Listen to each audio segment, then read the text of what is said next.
just you podcast. We'll be conducting a conversation inside the music with Carol Riddick. Conversations inside the music, where we discuss the topics you think about when you're chilling with your fuzzy slippers and your onesie. Yeah! Welcome to Conversations Inside the Music with Carol Riddick. What's the deal? Yours truly, the Magnificent DJ Jazzy Jeff. Hi, this is Jill Scott, a.k.a. Jilly de Philadelphia. Hey, this is Gerald Beasley. Conversations inside the music. With my dear friend, the amazing Carol Riddick. So get ready to join in on the conversation and chill with us on another edition of Conversations Inside the Music with Carol Riddick.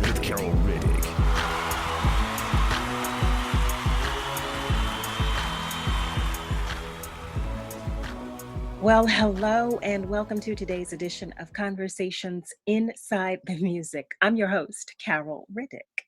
Our guest is a native Philadelphian who is widely known as a record producer, a DJ, an actor, comedian, songwriter, and as the other half of the Grammy Award record-setting duo, DJ Jazzy Jeff and the Fresh Prince. He travels across the globe, making us move like we didn't know we could, and he's a pioneer in every right.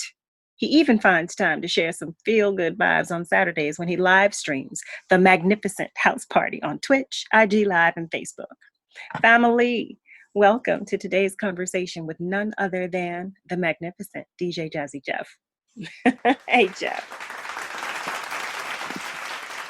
I want to know, okay, now, although we're all eternally grateful that you are well now, but you gave us a freaking tremendous scare, okay, when you announced that you had been diagnosed with COVID-19. Let me tell you, I read that you gave Lynette all the credit, and we are grateful for Lynette for saving you. But please tell us what happened. Listen, so I was doing my typical tour. Like, first of all, I want to go back to, I left the day after Christmas to go on a 6-week tour. So we left, it's 2020. We went to New Zealand, had some amazing shows. It was the middle of the summer. I'm overlooking the ocean. I played on New Year's Eve at 2:00 in the afternoon. So we came back, had a beautiful house. We got a bunch of food cooked. It was about 10 of us too, because Lynette came over, my son Amir came over, Nicole came over. So we were just like, listen, we're gonna celebrate. I was in New Zealand for about 10 days. And then everybody went home, and we've continued on with the tour, going all through Australia, Asia. So, I was over there, and I knew what was going on, but what I like to do is to get a little bit more intel from the people that are on the ground, because I know how the news media is. So when we get, like, my last 2 shows was in Hong Kong, and it was in Jakarta in Indonesia. And then I had to fly to Canada. So when we got to Hong Kong and my man met us at the airport, my first thing was, listen, what's going on? And he's like, trust me, we've dealt with SARS. We kind of understand. And I've been over there. I know they always wear masks just in general, but he was just like, it's like 3,000 miles away. It's not near here. Everybody takes the precautions. We've gone through this before. So I'm like, okay, I got it from a local. We were there for 2 days. When we left and got to the airport, it was really different. It almost seemed like the airport was bubble wrapped in plastic. So I was kind of like, okay, this isn't how we came in. So we got to a point that we got out, flew to Indonesia. By the time we landed and I walked into the hotel and cut on CNN, they had shut the Hong Kong airport down. But we just made it out. So I was like, okay, something is a little crazy here. So we finished the tour, flew to Canada. I was like, the day I landed in Canada was the day that Kobe Bryant died. So it was just like, I was a mess. I was happy to be at least on my way back home. Stayed in Canada for about 3-4 days. I came home, and you started hearing the rumblings of that, this could happen. This could be like this. So I remember telling Lynette, I said, we should go to the store and stock up. And she's like, it's not that bad right now. So I let it go. About another day went by, hearing more stuff. I said, we really should go to the store. I said, I'm not worried about everybody else. I said, but you know how it is on the East Coast. As soon as they say snow, everybody buys all of the soup because they think it's the end of the world. It isn't about us, it's about them. I don't want to be caught behind the 8 ball. Good point. We get in the car, we do the 3-store run. Go to Costco's, go to BJ's, go to the supermarket. By the time we got to the 3rd store, the NBA had shut down. Tom Hanks and Rita Wilson came down with COVID-19, and we were looking at each other like, yo, you know tomorrow's going to be pandemonium. I'm so glad we did this. And I looked at her and I said, I don't feel good. And she said, what's wrong? And I said, just a little achy, like I'm coming down with something. When I tell you, never in a million years did I put 2 and 2 together. Get home, take some leave. Carl, I don't remember the next 12 days. It hit, my temperature went up. I lost my sense of taste. I lost my sense of smell. Now understand, I still not putting 2 and 2 together. I'm thinking like, okay, you know, I'm sick and something's not right. I realized that I would doze off to sleep and I would wake up thinking that I slept a whole night, and I would look up and I'd only been asleep for 6 minutes. And then I woke up and looked over and Lynette was staring at me, and I kind of got mad, like, what you looking at me like that? And she said, listen, I know how you breathe. I know how you sleep, and that's not it. Something's not right. She took my temperature. It was 104. She said, nope. And we got in the car. I don't even remember. I was so like I was hallucinating because I didn't realize when I got to, and got to the hospital. This is, pre everything falling apart, and had to do all of the paperwork on the phone in the car. And a doctor with a hazmat suit came outside. They took me in the back. They gave me a flu test. They didn't give me a COVID test because they weren't giving a COVID test yet. And the doctor walked out, came back in, and she said, I want to take a chest x-ray. And she came back in and she said, listen, you got pneumonia in both your lungs. This is extremely dangerous. She said, we're going to prescribe some very high antibiotics. If you feel 1 ounce worse, you need to drive directly to the emergency room. And I couldn't even comprehend that because I was just so out of it. And got in the car, got my medicine, and came home. And when I tell you, I think a good 5-6 days out of my life, I don't know what happened. That is insane. And it was wild because Lynette and I ended up doing this interview with Essence, about Black love. And this was the first time that she told her side. I didn't realize she called everybody close to me because she was like, listen, there was death in Jeff's eyes. Wow. She was like, I didn't know. I did not talk to anyone for about 2 weeks. I didn't text. I didn't pick up my phone. I didn't smile. She said it was just a blank look on my face. I didn't eat for at least 7 days. What? She started doing investigation work and realized that pneumonia is a symptom of COVID. Mm-hmm. So I'm like, yo, where did I get this? Well, I know I did a show in Idaho and I came home. I flew through Salt Lake City. Did I get it on a plane? And it wasn't until maybe about 12 days I started coming out of it and I ate something. And she said that was the first time that I saw light in your eyes. Wow. And she got a call from a journalist in the New York Times and was like, listen, I'm calling. And see, no one knew I was sick because I didn't say I was sick until afterwards.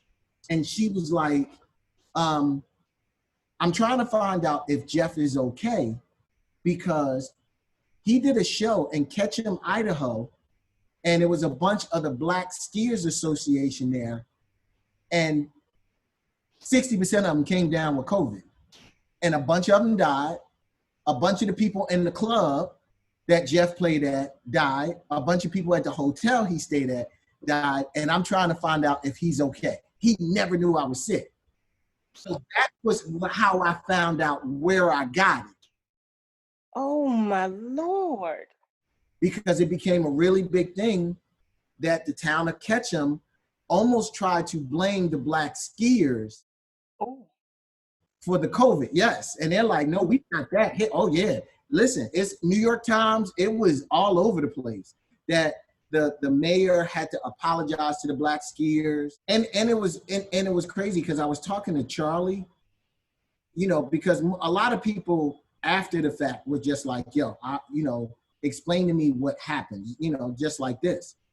I was talking to Charlie, and Charlie said, Jeff, you text me and said I'm scared. And I don't remember doing that. And Charlie said, I got upset because, you know, for that to come from you, first of all, no one heard anything from you.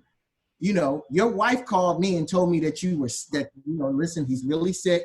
I just want to let people know. And you text me and said, I'm scared. And I don't remember none of that, none of it. But a bunch of people passed away. I gave it to Lynette. I gave it to my mother-in-law. My mother-in-law got really sick. I'm pretty sure the kids all got it. Right. It was bad. I should have asked Lynette to hear from her as well, because, you know, just as you were saying, just her watching you, just her seeing you. And I know what that feels like, to care for a loved one and not be able to do anything. You heard stories about what was going on. So I missed the shutdown. I missed everything. So after about 2 weeks, I was like, listen, I want to go out. So we get in the car, and as we're driving, she starts saying, yeah, see, I got a regimen. Like, you got to spray the cart down, and then you wipe it down, and you put the gloves on, and you got to put your mask on and all the rest of this, and then you get your stuff, and everybody got to be this, and then when we get back, we got to take it out, put it in the garage, wipe everything down. So it says, I said, turn the car around. I did not realize how shook up I was. I said, turn the car around. I'm not ready for this. Like, tears started forming in my eyes, and she was like, you're going to be okay. But I was freaked out. Like, I am visibly shaken right now that I'm like, I have no idea when the next time I'm going to go out to do anything other than go to the store. When I texted you and you responded, do not play with this. Hear me when I say, do not play with this. You scared the crap out of me. I am definitely blessed. And I feel like it's my duty and calling to make people understand that this is serious. So listen, I want to talk about some other things too. Now, I've known you for years, but I read that you first became interested in being a DJ at the age of 10. I would like to know, how did that interest transition into you becoming a professional DJ? Living in West Philly, and I'm having block parties. Like, people who live in Philly that have ever experienced block parties or things like that. I was too young to go to house parties, but when you would go watch these DJs put these giant speakers up and play music, it was really almost like a Pied Piper thing. Like, I've never, some of these guys, I've never seen them play the music. You only heard the music and you only saw the reaction that the music gave people. And I think I was more intrigued by that. Like, wow, like, you can throw this record on and it makes people react like this. And then you can throw this record on, it makes people, like, it was just joy, and it was joy from me being 10 to watching a 60-year-old neighbor enjoy it. And it was just something about that. And just, I grew up with music in the house. So, and I laugh because the generation before me, which is my brother, played in bands. I came up in a generation that everybody DJ'd or rapped, and the generation right after me played in bands. That was Vidal and Dre. So I looked at it like I was in the middle of this. No one wanted to play the bass or the drums when I was coming up. Everybody wanted to play records. You wanted to be, and this was pre-hip hop too. So, but it was just, being at the beginning of that and watching the block parties and the house parties and having older DJs on my street that I would carry their records. And, you know, I would ask, could I put a record on while they went to the bathroom? You know, you start doing that until you just kind of get to the point of I inherited some records and some equipment. And now I'm doing the girl at the end of the streets, her party. And then somebody 2 blocks over is like, can you do my party? And you know, you getting $20 and you got some people helping you. You just feel kind of important, you know, but that just kind of carried on. You know, you go from 1 block to 2 blocks to a section of West Philly to all of West Philly to I go to South Philly and I play with somebody. Now people in South Philly know you because, you know, there's no social media, anything like that. So the only way people get to know you is face to face. You were making $20 at a party, then you really were. You were really doing something. You listen. A lot of times I didn't get the $20, but just the fact that they said they were gonna pay me the $20, right. You know, nobody does well. You know that at the end of the night, yeah, you know, we ain't really do too well at the door. Right. Here's $2. You know, listen, I'm cool. That's the truth. Nobody does well, even though the place is packed and everything is. Nobody does well. But I got you. That's what. Exactly. One thing people have asked me in the past: do you know how Jeff and Will met? At the funny thing, at a house party, I had a rapper that went with me named Ice, and I got a last minute call. Somebody wants you to do a house party on 59th and Woodcrest in Winfield. And I was like, okay, like this was like today. And I need to be there at 9:00. And I picked up the phone because you can't text, you can't call, I picked up the phone and called Ice and he wasn't in the house. And it was kind of like, okay, all right, I'm just gonna do it. I jumped in my friend's car, took my speakers, my equipment, and we rode. And when I went to go set up in the basement, Will came down the steps. Wow. And I knew of him and he knew of me. And the first thing that he said was, where's Ice? And I was like, I couldn't get him on the phone. And he was like, hey, you mind if I rock? And I was like, no. And we played and it was so great. I was like, hey, I'm doing the Wynn Ballroom tomorrow. What you doing? He's like, nothing. All right, well, come on. And it just went, I felt bad because it was about maybe a 2-week period that Will and Ice were together. Okay. But Will was so much better than Ice that it just kind of became a thing of, this is what we doing. And it was really nonstop. That was in Will's senior year. Wow. He was on his way to MIT. We did every prom and after prom. We did every graduation party. And, Dana Goodman of the Goodman Brothers was like, hey, he lived in Will's neighborhood.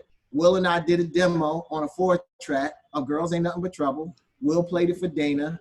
Dana came to my house and sat with me, my mom, and it was funny. It was really funny because, Dana was a street dude. And Dana came to my house to talk about, hey, I want to sign, Jeff and Will. And he walked on a porch and my next door neighbor looked at him and was like, Pa? And he looked at him and said, Hawk. So first of all, I'm like, who the hell is Pa and Hawk? That's my old head Keith. And he was like, no, like they dapped each other up. And it was wild because he said, what you doing here? And he's like, oh man, I want to sign the young boy, Jeff and Will.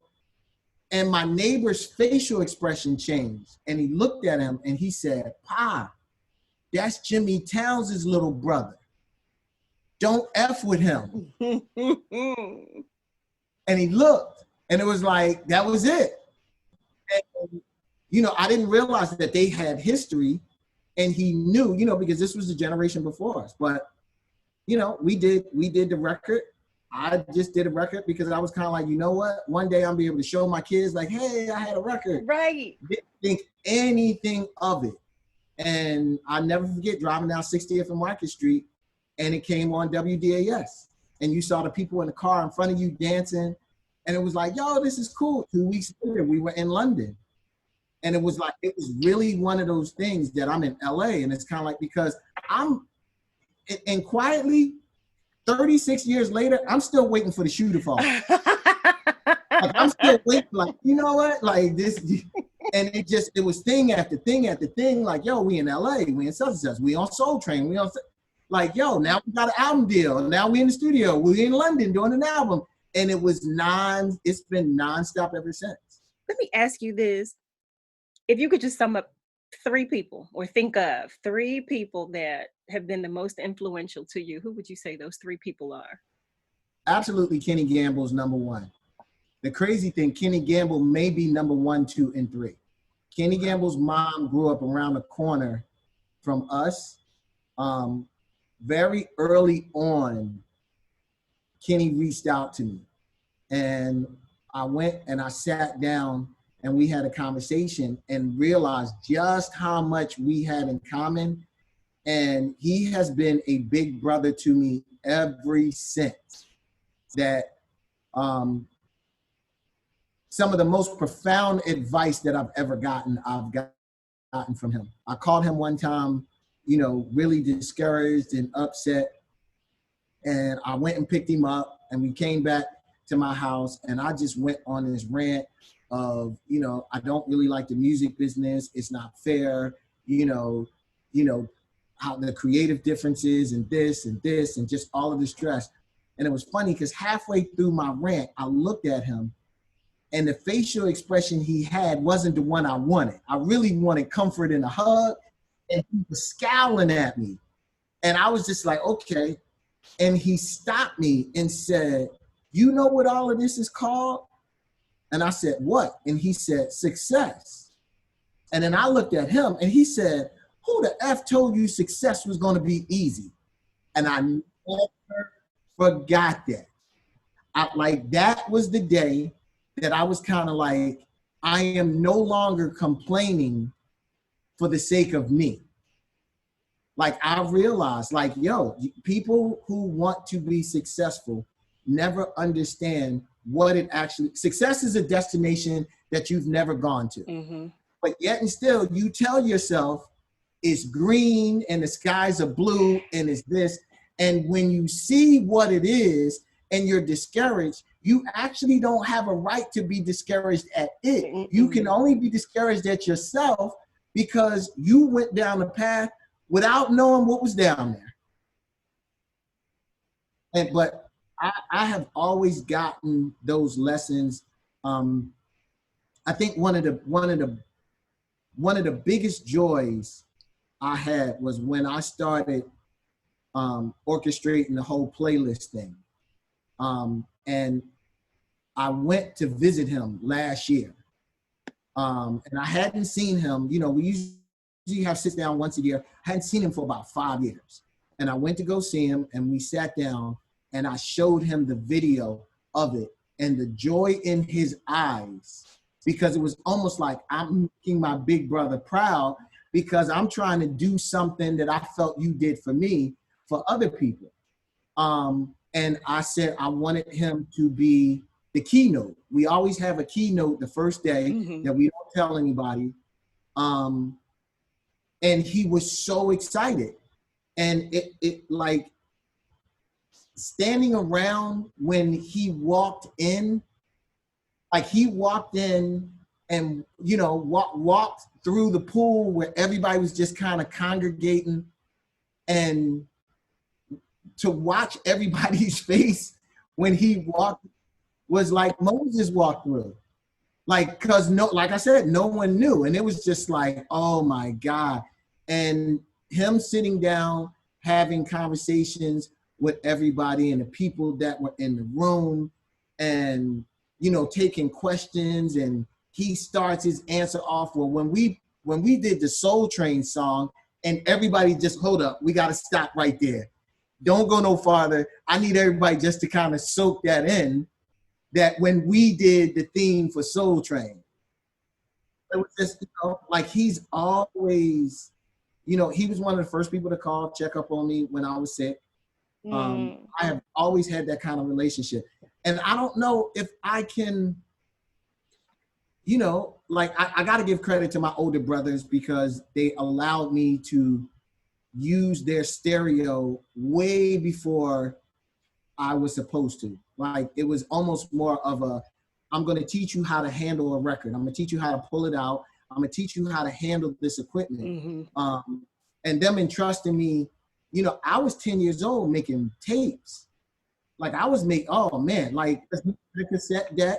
And he had a proper stereo, you know, with a turntable and a receiver and a cassette. But I was making Chick Corea tapes and Herbie tapes. Because I think about it, at 10 years old, I don't have my own music. I only got their music. So it's like my brothers, my sisters were Stevie Wonder, Marvin Gaye, but my brothers were Mahavishnu Orchestra, Chick Corea, Herbie Hancock, Manhattan Transfer. So I'm not realizing why I'm loving this music. I just know it makes me feel warm and tingly. I'm making tapes. I'm 10 years old with a little boom box and playing my Manhattan Transfer tape. So I definitely got to give that credit to them. But I think overall, Gamble's demeanor, his humility was definitely something that I really appreciated. It was really more, he was not his accomplishments. So many people are their accomplishments. And Gamble wasn't that. But it's like, it's really funny to talk to somebody once a year, and every time you talk to them, they give you a nugget that you just put in a chest that lasts you the rest of your life. That applies to not just music, it applies to life. Like it wasn't so much about the music nuggets, it was the life nuggets that he gave. I definitely agree with you wholeheartedly. Yeah, Mr. Gamble I don't even know if there's an adjective to describe him. So since we've been in the midst of madness, I'm going to transition into something else. What have you and Lynette discovered as a new skill? Oh man, well, one of the things that I can tell you is we are and have fast become television producers. Really? Just listen, because streaming, you know, once, you know, I'm always forward thinking. Once all of this shut down and I got sick, I started to realize this is our new life. Until otherwise, this is what it is. So I knew from the first time that I streamed, this is a way that you can kind of give people musical joy, and this was going to become a thing. What I love, we think alike. So while I'm understanding that, she's on Amazon ordering lights.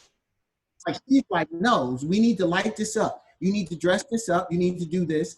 You know, she was the one that I didn't realize how important shouting people out in a stream is. Like that's something people really want. I didn't know that. So she's the one that's writing on the board and she's showing me like, shout out such and such, shout out, you know, but I think there's a side of that we love it because it's you're doing it. You know, I can agree with that. I agree wholeheartedly with that. But it's so important that the two of you have each other to complete that, because you're absolutely right. You know, being the creative in a whole nother aspect, you're the one, you're doing the lives and you're making it happen. And you need that other component to remind you, well, don't forget about this, or don't forget about that, or you got to do this. You know, you need that because there's just so much. There's so much. It does entail so much. But you know what? I want to go back for a second. How did you come up with Final Destination? Final Destination really came from when we first started doing these global tours. I took a bunch of my friends. Trying to explain to somebody that I played for 75,000 people on the beach in Singapore, it goes over somebody's head. So it's kind of like, you know what? Let me take Joe. Jeff, you said and it was like somebody's supposed to, like, who has that experience? I understand. I'm excited too. So it's kind of like when you come home and try to share this, oh man, you don't understand. There was 100,000 people on the beach and I played, and people are kind of looking at you like, and it's like, no, man. Okay. So I started taking some of my friends. You know, I took Joe, and Joe videotaped, and you start looking at the footage afterwards. And what happened was we were in Vegas And this was when Skills was with me, and Skills was shooting a music video. And he had this guy shoot the video, and he shot it on Saturday, and Monday he sent Skills a rough cut. And I remember saying, wait a minute, every video I've ever shot, I didn't get a rough cut for a month. And you got it in 2 days? I was like, oh, and it was amazing. And I remember I said, ask him if he would be down on going on the road. Wow. And he went on like, listen, I just want you to take video and document, the road. And he took it and he put together a recap of the tour. And I remember showing it to people, and everybody's mouth was open, because the way he did it is he lined up every city we went to. So you get somebody and it's kind of like, okay, I'm here, and then I'm here, and then you're here, and then you start watching people's face just kind of be like, well, damn, like I didn't know people dance in Bali like that. I didn't know they did, but it became a thing of, he's the one that came to me and was like, listen, we should kind of do somewhat of an internet show, and came up with the name Vinyl Destination, that it was really just about the travels and not just the music. Anybody that knows me knows my dietary palate is this big. Like when we talking about food, I'm not rolling the dice on food. I roll the dice on some shoes, but I'm not rolling the dice on no food. I know what I like. I want to eat what I like.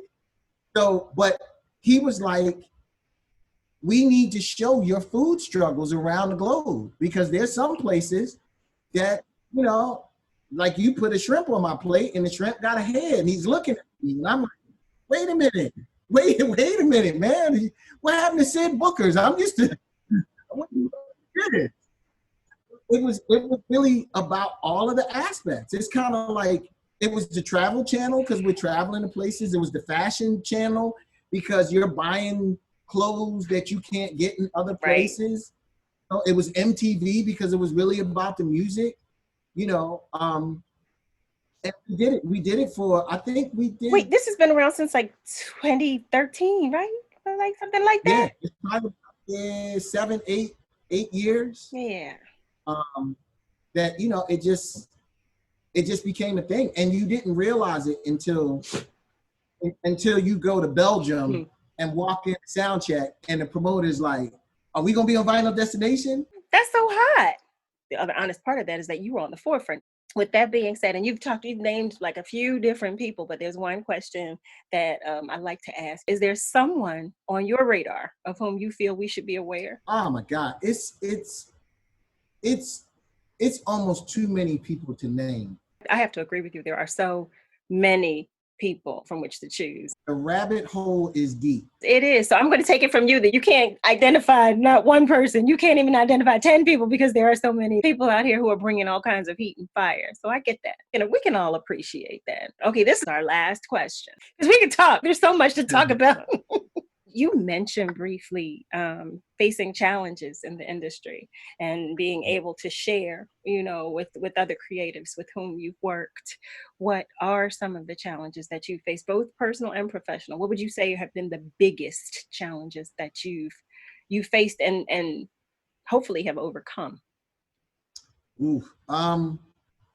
Well, in a nutshell, it was coming to grips with Santa Claus is not real. We have a preconceived notion, like I said before, in our mind of how things are supposed to go. And nothing has gone the way that I wanted or thought it would go. That's not to say that I'm not happy, excuse me, or grateful, but it kind of got me to a point of like, Jeff, get the eraser out. And you got to erase in your brain everything that you thought this was. Like, I think realizing, being such a lover of music and realizing that the music industry is nothing about music was a heartbreak. My biggest heartbreaks in my life have come from the music industry. Realizing, like, I looked at it like I sat in every seat. I sat as an artist. I sat as a producer. I sat as a production company owner. Mm-hmm. I sat as a label owner. And I realized that there was a very slim difference between every seat I sat in because none of the seats were ownership seats. Mm. It's like you gave me 5 cents as an artist. You gave me 3 cents as a producer. You gave me 10 cents as a production company to give 5 cents to an artist and 3 cents to a producer. And you gave me 12 cents as a label. And I'm like, so who's splitting the dollars? How about that? Like understanding, all of that, having success with Jill's album and getting we got a royalty accountant. I found this royalty accountant. His name is Bruce Colbrenner. He used to work for A&M Records, and he was a royalty accountant. That what he does is he counts up the royalties to let you know exactly how much somebody's supposed to pay. And we brought him in, and it was the wildest thing to listen to this man say, so they take 12% out for a plastic tax. And I said, a plastic tax? And he said, yeah, 8 tracks. I know they don't make 8 tracks anymore, but it's still in the deal. When he started going through what you were paying, I was just sitting here because I realized that very few of us in the music industry know that. So there's this wealth of knowledge on the other side of the fence that until you can get to someone that will express that or someone that will tell you, and it's never going to be the person that you're working with because they don't want you to know. And I realized, I was like, well, damn, this is worse than the drug game. Heck, listen. Like, and you're heartbroken because you really thought it was solely about the music. And it was wild because I've gone through so much that I remember when I said, there was a conscious effort when I started really DJing again. I had a very successful production company that I was pulling my hair out, trying to keep afloat. Someone asked me to go on the road and play music. It was crazy because, my good friend Kenny Dope was already doing it. You should come out, go on tour. We were supposed to do a tour. 2 weeks before the tour, Kenny fell down the steps and broke his ankle. And I was like, I'm not going. And the promoter was like, listen, no disrespect to Kenny. They've never seen you. They know you, they've never seen you. Everybody's coming to see you. So don't, I ended up going and it was life-changing. I'm walking into a club that holds 2,000 people and I'm asking, who's here tonight? And they're like, you, because I've never seen that in Philly or in the United States. What do you mean they're here for me? Me? Like, I'm not going to be performing nothing. I'm just doing it. And you realize that you're playing music, people are having a good time. And what happened was at the end of the night, the promoter handed me an envelope with $5,000 in it. Wow. So I'm sitting here like, wait, so in the music business, you give me money and I got to wait until all of this is over and everything is checked before I get the rest of my money. How about that? I just played and you gave me money tonight and I'm going to do it again tomorrow and the next day. And it was almost like I'm giving joy to people and I'm getting compensated for it. And it was a crazy balance that I'm like, okay, I got a successful production company in the music industry, but this right here. This is listen, I came home and I got a call like 2 weeks later. We loved it, want you to come back. The second time that I went, I lied and told everybody at the studio that I was coming home a week later than I did.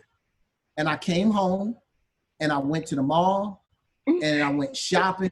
I had a normal life because no one knew I was home. A week afterwards, the calls at the studio, the speakers are blown, the pipe is leaking. get the check from Universal for such and such. It was the same thing. The third time that plane took off, I was like, I'm done. I was like, I'm out. And I made a conscious effort to shut the studio down. I made a conscious effort that I moved, and everybody, like, I didn't tell anybody. No one knew. It was just kind of like Jeff left. He shut the studio and he left. No one knew that I had already discovered, like, oh, I'm good. Like, this is great. But it really got to a point of, like, I just want to play music for people. Mm-hmm. All of the confusion comes with all of these people in the middle of me getting from me making music to the people who enjoy. And me DJing again was a direct line of joy to the people. And I was like I remember saying, I no longer consider myself in the music business. I just do music. But you know what that brings me back to? It brings me back to that 10-year-old little boy who That's just wanted to DJ. That's it. It just brought you full circle. That's all it did. And it's funny because people don't realize at their most basic moment is the truest moment. And all this stuff kind of gets in the way. And then you realize, like, wow, how did I go from all of this to I'm playing music for people again? Yeah, but you know what I think it is? I think, and especially being a creative, you know, we start walking in our journey, walking our own path, and then we see all these other little shiny things along the way, and they're of interest because, hey, I've never been there before, I've never done that, so they become of interest to us, and we lose sight of the path on which we started and of our true calling and our passion, our gift. We lose sight that. Yeah. I think that is normal.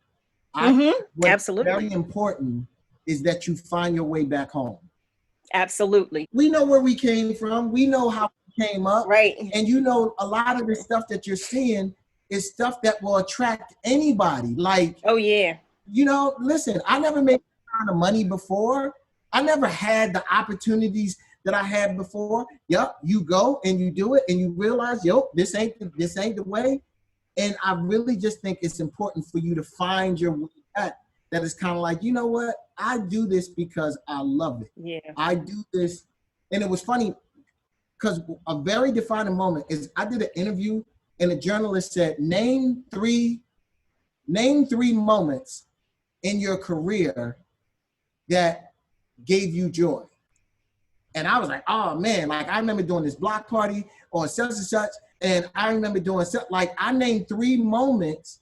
And he said, you know, none of those moments had to do with your professional music career.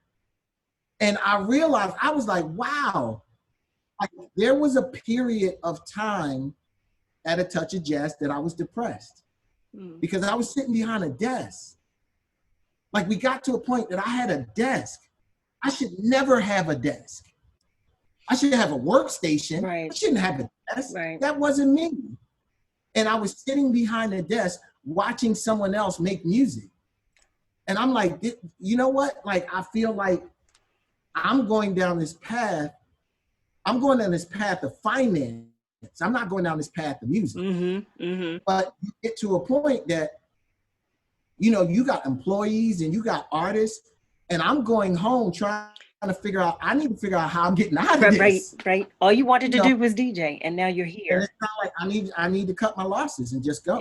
Yeah. And you know what? I applaud you for doing so. And I'm sure so many people would say the same thing because we're benefiting from you being in your happy, living in your happy, working in your happy. You know, we're all benefiting from it. So I can only say thank you for going back to being that 10-year-old little boy that just wanted to be a DJ.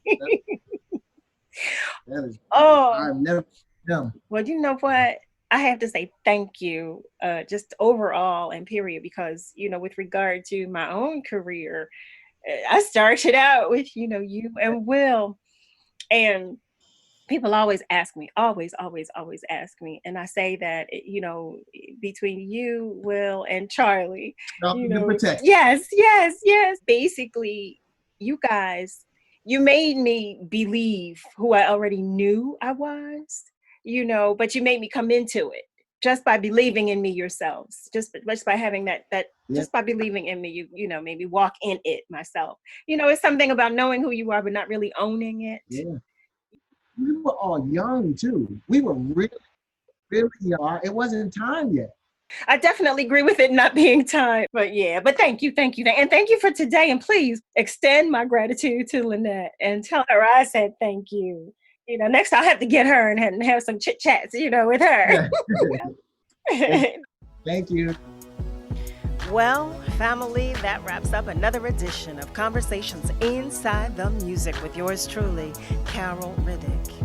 Once again, thank you so much for joining the conversations. If you like what you heard, please tell a friend. And be sure to check out prior interviews on our YouTube and Facebook pages or any media stream where you typically listen to your podcasts. Be sure to subscribe to our YouTube channel and be notified when new episodes are available. You can also follow us on YouTube, Facebook, and Instagram at Conversations Inside the Music, and on Twitter at Chat and Chill, so you too can join the conversations. See you next time on another edition of Conversations Inside the Music with Carol Riddick. Be good to you and to those around you, and remember, to whom much is given, much is required.